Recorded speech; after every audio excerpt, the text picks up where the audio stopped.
Fala, meu sócio! Acabou agora há pouco, Santos 0, Atlético Mineiro 0 na Vila Belmiro. Jogo que deixa o torcedor santista muito preocupado, não só pelo futebol apresentado, porque isso vem preocupando há algum tempo, mas também pelo óbvio, né? Pela pontuação do Santos, 2 jogos, 1 ponto, começa um campeonato bem estranho, né? Como de certa forma era esperado. O Santos que pegou dois times grandes, né? Logo no começo, Grêmio e Atlético Mineiro. Mas o Campeonato Brasileiro desse ano é isso. É um campeonato brasileiro dos mais difíceis dos últimos tempos aí. Só tem time grande, todos subiram. E assim, jogos assim tem que ganhar, ainda mais quando é na Vila Belmiro.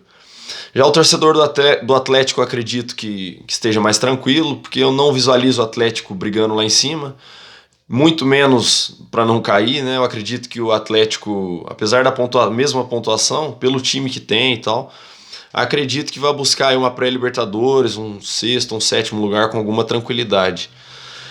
A tônica do jogo hoje, basicamente, foi aí no primeiro tempo o Atlético Mineiro tentando ataques rápidos, né? Triangulações, principalmente pelo lado esquerdo ali com o Johan, com o Paulinho, o Hulk encostando ali também mais solto ali para flutuar, fazendo jogadas individuais. Deu bastante trabalho para a defesa do Santos, principalmente depois dos 20 do primeiro tempo. O Santos já ao contrário, o Santos foi basicamente bola no pé do Lucas Lima e contra-ataque. E isso é de se preocupar, porque eu tava assistindo o jogo, né, e comparando, o Santos hoje é um arco sem a flecha. O Santos tem um Lucas Lima, que é o único fator de desequilíbrio hoje no sistema ofensivo do Santos. Ele é o único fator de desequilíbrio hoje. Só que tem um problema, precisa de mais gente para complementar esse talento dele, que é de visão de jogo, de passe. O Lucas Lima no primeiro tempo deu uma enfiada de bola pro Ângelo, que era gol. Qualquer jogador mediano ali de ataque faria esse gol. Um pouco acima da média, talvez. Faria esse gol. O Ângelo pega, corta de cara pro gol. Ele não tem confiança de chutar com a perna direita. Por sinal, nem com a esquerda, né? Haja vista 113 jogos, 3 gols. Mas ele corta pra dentro. O zagueiro do Atlético fecha. Ele tenta, como último recurso, tocar a bola, passar a batata para a mão de outro, sendo que é para ele resolver, né? Ele é o titular hoje do Santos, ele é o atacante. Ele tenta tocar, o jogador do Atlético tira a bola. Assim, uma chance clara de gol. O Lucas Lima hoje, né? Ele é muito próximo do que ele foi em 2015. A diferença é que naquele time ele olhava para frente, tinha Ricardo Oliveira. Ele olhava para o lado, tinha Gabigol. Ele olhava para o outro, tinha Giovani no auge, tinha Marquinhos Gabriel. Hoje ele olha, tem o Ângelo, que não tem confiança de chutar com a perna não dominante, vamos dizer assim, se é que a outra é.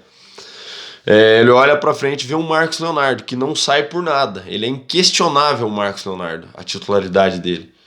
Como assim, velho? Ele não faz gol, simplesmente. Né? O Marcos Leonardo, sempre quando entra alguém no lugar dele, é faltando 5 minutos. Hoje entrou o Mezenga, acredito que era para ter entrado o David. Na minha opinião, o Marcos Leonardo hoje era banco. Ele é para ser a opção de entrar, não ao contrário. Mas entrou o Mezenga, não dá para crucificar, muito longe disso. Tem muito pouco tempo para jogar. Mas para mim, quem deveria de entrar para jogar era o David. Pô. O moleque tá pedindo passagem já faz tempo. E assim, não ia falar mal do técnico, mas errou mais uma vez nisso. E basicamente isso. Esses foram os destaques individuais, e tanto os destaques negativos quanto os positivos. Também tem o Natan. Puta merda, velho. Que cara ruim de bola. Onde que esse cara. Como que se gasta dinheiro contratando um cara desse? Impressionante. O Santos tá manco de um lado, com Natan e Ângelo. Né? Assim, não tem palavras para descrever a raiva que o torcedor santista passa vendo esse cara jogar. Mas falando, né, mais da formação do Santos, o Santos entrou hoje com 4-3-3. E assim, Natan muito mal, a dupla de zaga jogou bem hoje, bem posicionado. São um pouco lentos para sair com a bola, principalmente o Messias, mas no que cabe a eles, o arroz com feijão ali é bem feito. Principalmente o Bauerman. O Lucas Pires entrou no lugar do Felipe Jonathan. Falta um pouco, né, pro Pires voltar a ser aquele cara de quando ele subiu pro time profissional, mas não comprometeu hoje, nada que eu me lembre, assim. Rodrigo Fernandes fez a função bem de primeiro volante hoje, mas assim, ó, junto com o Lucas Lima e até à frente dele, ou no jogo de hoje, o que o Dodi jogou hoje é sacanagem, velho. Ele joga de primeiro volante, joga de segundo, faz falta técnica quando precisa. Ele é incansável. Deu umas arrancadas lá meio que praticamente já depois dos 30 minutos do segundo tempo que você fala, puta que pariu, que pena não ter um time para acompanhar esses dois, né? O Lucas Lima, volta a falar, é um arco sem a flecha, jogou muito bem hoje, não se omitiu, correu, por muitas vezes roubou a bola, fazia pressão, toques, enfiadas de bola, mas enfim, não tem um ataque para acompanhar. O Santos tem muita dificuldade para fazer gol. O Ruiz entrou ali, não é a posição dele de ofício, fica claro isso, e acredito que o Miguelito vá tomar o lugar dele, porque mesmo na meia o Miguelito é mais proativo que ele. Pelo pouco que ele mostrou, o Miguelito e ele, acredito que o Miguelito é melhor que ele. Do outro lado, o Ângelo, as últimas fichas do Ângelo já estão indo, eu acho. E volto a falar, tanto ele quanto o Marcos Leonardo. Não estou falando mal da pessoa, parece ser boas pessoas. Não conheço, muito longe disso, né? Mas a gente só pode falar do que a gente viu até aqui. E até aqui é muito pouco.